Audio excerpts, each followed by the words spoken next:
This week on ANN, we report on the 2020 spring meetings as they are held online this year. The Adventist Church in North America offers guidance to their local offices on government funding due to COVID-19. And tropical storms hit the Pacific Islands. These stories and more coming up.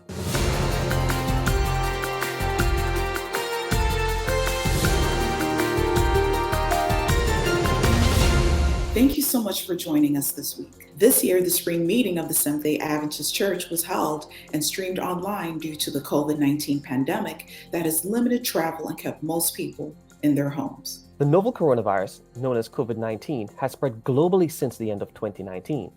On January 30, the World Health Organization, or WHO, declared the coronavirus a global health emergency. And on March 11, the WHO declared COVID-19 a pandemic. At the time of this recording, the virus has infected more than 2 million people. There have been more than 127,000 associated deaths and 490,000 recoveries. Those numbers continue to rise rapidly. Just a quick recap. Spring meeting is one of two annual gatherings of the Adventist Church's Executive Committee. The Executive Committee is the second highest governing body of the Seventh-day Adventist Church after the General Conference session, which occurs every 5 years. In between sessions, the Executive Committee has the authority to act on behalf of the General Conference in session. It has the power to appoint committees, employ personnel, elect or remove administrators, and effect the retirement of an elected or appointed position before the expiration of the term for which they have been elected. During spring meeting, the Executive Committee receives the audited financial reports of the General Conference and transacts regular Executive Committee business. This year, due to the COVID-19 pandemic, the spring meeting was held online. You can view the archived sessions at live.adventist.org. In the upcoming broadcast, we will report on some of the discussions and decisions made during the 2020 spring meeting. At the time of this recording, business meetings are still in session. We will bring you additional reports next week. Treasurer of the Seventh-day Adventist Church, Juan Prestal Puisan, opened his 2020 spring meetings financial report by addressing current challenging economic realities. At the same time, he reiterated the church's continued dependency upon God for guidance and sustaining power in the midst of an unprecedented global crisis. Prestal Puisan was happy to share that the 2019 fiscal year ended positively, as was previously reported during last year's annual council. GC Treasury projected a break-even or better outcome as long as three variables stayed constant. First, the level of gross tithe and offerings reported to stay as budgeted for better. Two, exchange fluctuation of relevant currencies to remain within specific limits. And three, holding expenditures and allocations down. Church investment earnings fared better than expected and resulted in a net asset increase through the end of the year. Net assets increase was almost $2.6 million. Working capital and liquidity showed slight increases, and depreciation funding entries were recorded for the years 2018 and 2019. We are pleased to inform that the reserve funds that had been set aside to balance the budget for 2019, if needed, remained untouched. Although the worldwide church saw a decrease in tithe to the amount of $120 million in 2019, through careful work and the Lord's blessing, church operations remained under budget. In reference to tithe parity action voted at Annual Council 2019, a recommendation was presented to the Executive Committee for the reduction of 3 elected positions at the GC headquarters that are currently filled and will end on August 1, 2020. This action is an exception to the vote taken by the GC Executive Committee March 19, 2020 that extends current position terms until the General Conference session in 2021. The General Conference Strategic Planning and Budgeting Committee received a full disclosure of the package of proposed personnel reductions effective beginning August 1, 2020. The committee had also voted to eliminate 3 other elected positions that had been budgeted for but not yet filled. The overall recommendation to reduce the 6 elected positions was unanimously accepted by the Executive Committee members. In closing, Prestal Puisan expressed gratitude to God for his provision throughout the last 5 years and thanked local church treasurers, treasury personnel, that church that serve church entities around the world, GC Treasury and accounting staff, and faithful members that made the financial report possible. For more information, visit news.adventist.org. This week, the leadership of the North American Division, or NAD, put out a statement offering guidance to their local administrative offices on funding assistance due to the COVID-19 pandemic. Recently, the United States Congress passed two pieces of legislation intended to provide Americans with short-term economic aid in the forms of the Coronavirus Aid, Relief, and Economic Recovery Act and the Families First Coronavirus Response Act. These acts provide mandatory coverage for employees directly impacted by COVID-19 in the areas of paid sick leave and childcare, an action the NAD supports. Both of these pieces of legislation would also make funding available to assist with payroll expenses. This includes funding that could be utilized by employers with less than 500 employees to keep their operations functional. Religious institutions were recognized in this legislation as being eligible participants in these programs. Addressing questions about the possible implications for the Seventh-day Adventist Church that might arise from accepting these funds, the statement says, great care has been taken by the Seventh-day Adventist Church's administrative, legal, and human resource functions to evaluate these available programs. The need to balance the potential needs of churches, schools, and administrative offices with that of longstanding counsel given to the church on church-state relations was carefully considered. The statement says that NAD leadership, in consultation with the leaders of its 9 union conferences, has recommended that church entities abstain from participation in portions of these programs providing direct financial assistance to the church. The statement says the division is asking church leaders to prayerfully consider both biblical prophecy and principles, as well as the church's longstanding warnings on the intermingling of church and state prior to obtaining government assistance. However, the leadership of the Adventist Church in North America emphasizes that this should not discourage individual members from receiving government assistance in their personal or professional lives. Dan Jackson, president of the Adventist Church in North America, says, we want our members and fellow church leaders to know we will do everything in our power to support the church at every level, so we can all continue striving to fulfill the gospel mission. Go ye therefore and teach all nations, baptizing them in the name of the Father and of the Son and of the Holy Ghost, teaching them to observe all things whatsoever I have commanded you. And lo, I am with you always, even unto the end of the world. Amen. You can read the full statement on nadadventist.org. Thousands of people in Pacific communities have been left homeless by Tropical Cyclone Harold, which reached Tonga. Early reports out of Tonga include damage at Beulah Adventist College, where the roof of a staff house has been torn off. The cyclone's gale-force winds and heavy rain have already cut a destructive path through the Solomon Islands, Vanuatu, and Fiji this week. In Vanuatu, the Category 5 cyclone caused significant damage to houses, buildings, and infrastructure. Hardest hit was the island of Santo and its adjacent islands, including Ayor, which is believed to have been at the center of the storm. At Ayor Adventist Academy, classrooms were extensively damaged and all 7 staff houses were flattened. All teaching staff and workers are safe. The roof of the Adventist primary school at Sarakata was also blown off, and an ADRA staff house was destroyed. Prior to the cyclone's arrival, ADRA Vanuatu opened an evacuation center at Sarakata Adventist Church and registered 200 evacuees. ADRA is actively coordinating the response effort with the Vanuatu National Disaster Management Office and government agencies, along with churches and other non-government agencies. Before reaching Vanuatu, the then Category 2 cyclone caused widespread damage to houses, buildings, roads, and gardens across 4 provinces in the Solomon Islands. Tanakolga Adventist College in northeast Guadalcanal had roofs blown off and suffered damage to the front section of its dining hall. Sadly, 27 people are presumed missing at sea after being washed off MV Tiamarejo due to high swells caused by the cyclone. The vessel was traveling from Honiara City to Maliata province when the incident happened in the early hours of April 3. Coming up, the church in Uzbekistan opens a unique center of influence.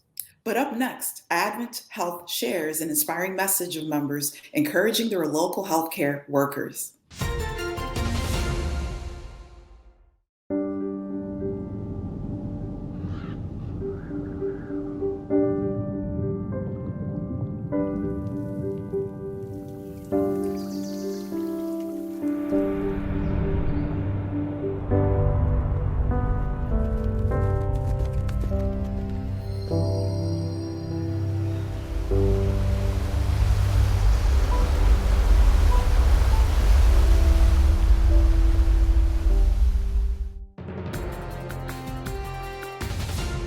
Welcome back. During the COVID-19 pandemic, people around the world are finding ways to thank healthcare professionals who are risking their lives and isolating from their families to help those in need. In the U.S. state of Florida, Adventist church members are visiting Advent Health facilities and praying for doctors and nurses. Advent Health has more. In Daytona Beach, people from the community packing the parking lot, flashing their lights, and honking their horns to say thanks. Thank you for the prayers. A similar scene in Lake County as local church members drove to Advent Health Waterman. I think I just had something well up in my throat seeing these cars coming. They circled the hospital several times and prayed for our team members. It's important, I think, for our community to come together and support them, and we are just so grateful and thankful for that. Early morning, first responders ringed Advent Health Apopka, driving 2 laps around the campus as team members watched on from inside. A midday poster parade at Advent Health Heart of Florida, and in Orlando, thank you, Orange County Sheriff John Mina and his deputies with a siren salute and a huge heart-shaped sign on the ground as the sheriff's chopper hovered overhead. A message of love from one group of heroes to another. It's a hard for everybody. Everybody feels it in many different ways. But yeah, definitely I feel that I'm appreciated and valued. Groups across the Central Florida Division are sending messages to our clinical staff, and they are messages everyone can see. That's because they are written right on the sidewalks in chalk. The messages you're seeing here are on the Advent Health Orlando campus. They praise and thank our clinicians for the courageous and heroic jobs they're doing in the fight against COVID-19. We're told these particular messages were made by a group of team members, including Advent Health Orlando CEO Brett Spence. The sentiment very meaningful to a lot of people. I think a lot of us are personally motivated to, care for our patients. And we don't expect anything, in return for that, but it's pretty awesome and uplifting, especially in these times when it's pretty, stressful. It kind of, helps you get through the day. The sidewalk chalk messages appeared on campuses across the division, brightening days for team members at Altamont, Celebration, Kissimmee, New Smyrna Beach, Waterman, and Winter Garden. We would like to say thank you and give our own round of applause to the doctors and nurses who serve on the front lines of the COVID-19 pandemic. We're so grateful and pray for you every day. The Seventh-day Adventist Church in Guatemala began distributing food baskets to thousands of church members most affected by the national quarantine regulations that limit them from going to work to provide for their families. Each of the 8 conferences and missions have identified those who are at the highest risk of being affected by the coronavirus and with low incomes and church members 60 or older in the same condition who depend on daily selling in the market. Many families in the North, the metropolitan area, and the West region received food baskets containing rice, beans, cornmeal, oil, salt, and sugar. The recent distribution led church leaders and member volunteers to assemble hundreds of food baskets for needy families. Local Adventist leaders say this is only the beginning of the distribution of goods to more than 4,000 families as the projected crisis begins to show its effects more and more in the coming weeks. The funding of the food baskets is split between the union headquarters, the conferences, and missions and local churches. So far, the government has declared that more than 2.5 million persons are at risk during the coronavirus crisis in Guatemala. There have been 36 persons affected by COVID-19, 1 death, and 10 persons fully recovered, according to the national report. The church plans to assist the most affected in the community through its Adventist Development and Relief Agency in the coming weeks, in coordination with government authorities. In Uzbekistan, the church looks to reach out to smallest in the community. The church has started a center of influence that serves as a school for children and a blessing for the teachers. The Adventist Church in the Euro-Asia Division and Southern Union Mission sent this report.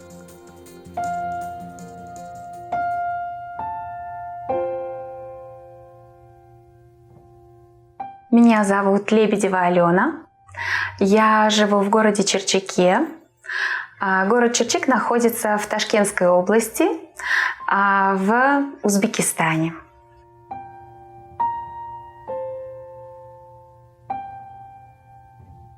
Наш проект называется «Ты умничка».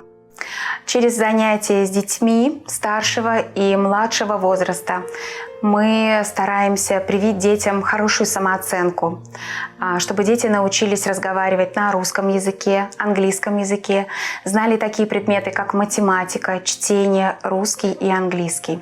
Для того, чтобы расширить наше влияние, мы открыли творческую студию, в которой дети могут обучаться рисовать, играть на различных инструментах, рисовать песком, для того, чтобы развивалась мелкая моторика. Мы хотим очень многое сделать для Господа в нашем городе.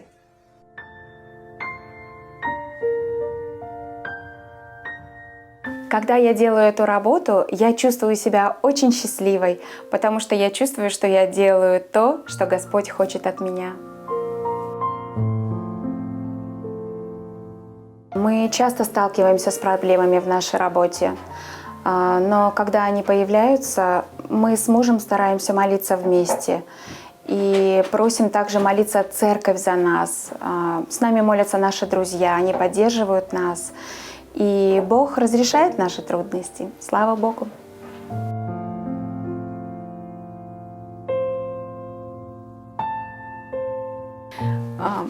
Это Богдан. Он очень хороший мальчик, но было время, когда ему было очень тяжело и очень трудно.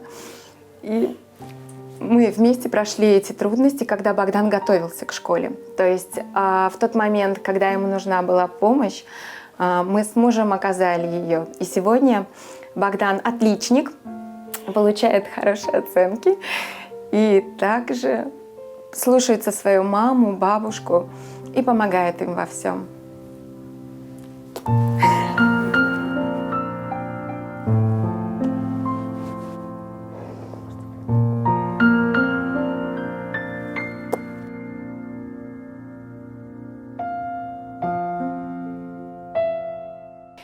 Дорогие братья и сестры, тот, кто может иметь влияние на детей, я приглашаю вас к этому служению.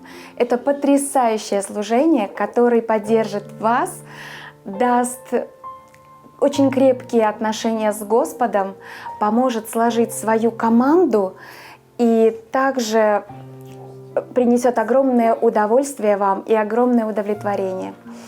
Господь хочет, чтобы мы открывали такие центры влияния по всему лицу земли.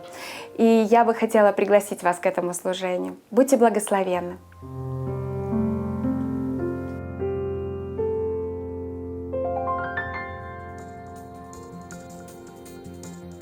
Coming up, David Trim is here with This Week in Adventist History.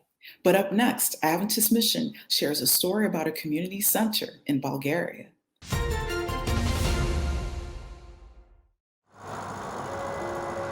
When I first felt called to be a minister, I didn't want to be a typical pastor with a suit and a tie. One of the things I appreciated most about Christ was his ability to defy convention. Once, when I moved away from a place where I was pastoring, one of my friends said, "We're going to miss you. You're so unusual."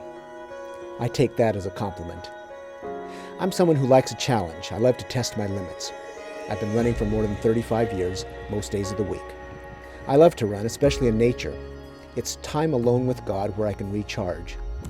I run first thing in the morning so I can prepare emotionally and spiritually for whatever I might experience that day. I find my greatest fulfillment in relating to people who aren't Adventist or even Christian. We have to meet people where they are. That's what Jesus did, and it's still our responsibility today. I have friends who are Christians and atheists, gay and straight, old and young, of all races and ethnicities. I'm a biker, a runner, and a pastor. I'm extremely blessed.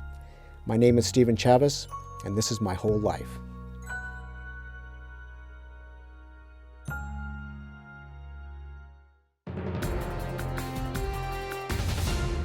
Welcome back. At the Chabezata Global Mission Urban Center of Influence in Bulgaria, staff members offer visitors more than food. Here, people find room to interact and participate in a variety of courses and activities. Adventist Mission has more. In the still, dark, and early mornings, flour and water meet. They rise with yeast and are shoved in an oven to be transformed by heat.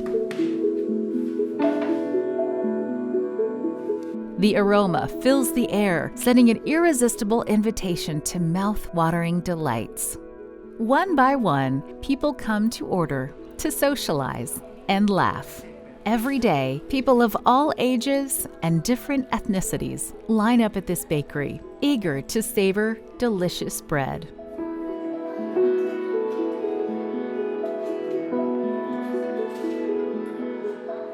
Making bread takes time and patience. It takes loving hands to mix ingredients and press them together until the dough is ready to rise and grow. So it is with people. It takes time and patience to cultivate trust and friendship, to warm their lives and invite them to follow Jesus.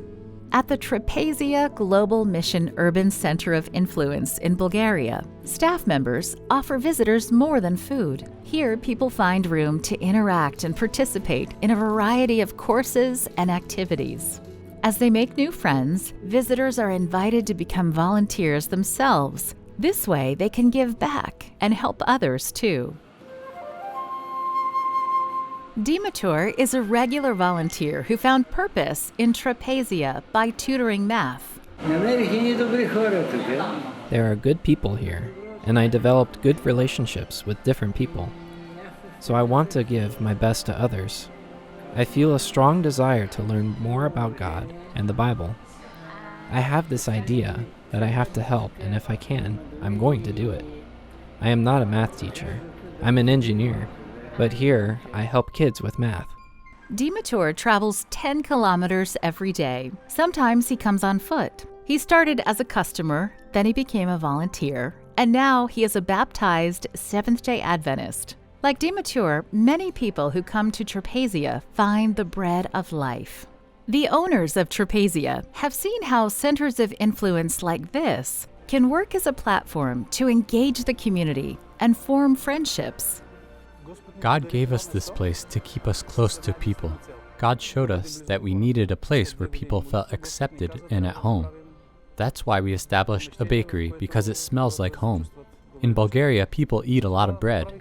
This is how Christ worked. He was close to people. He offered them the bread of life. He healed them and took care of them. And we want to do the same. The leaders at Trapezia invite you to pray for this growing group of new believers. Please pray for this urban center of influence and many others around the world that find creative ways to introduce people to Jesus.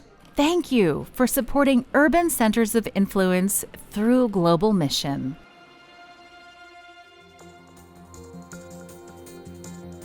Watch this and other mission stories online by visiting adventistmission.org. Then click on videos at the top. And finally, for today's episode, let's turn to David Trim for a look at Adventist history. This week, we hear about mission training schools in Iran and in the Amazon region of Peru. April 14 was a significant date for two mission schools, only 4 years apart chronologically, but separated by thousands of miles geographically. On April 14, 1962, the Iranian government issued a permit authorizing the Seventh-day Adventist Church to operate a secondary school, Iran Adventist Academy.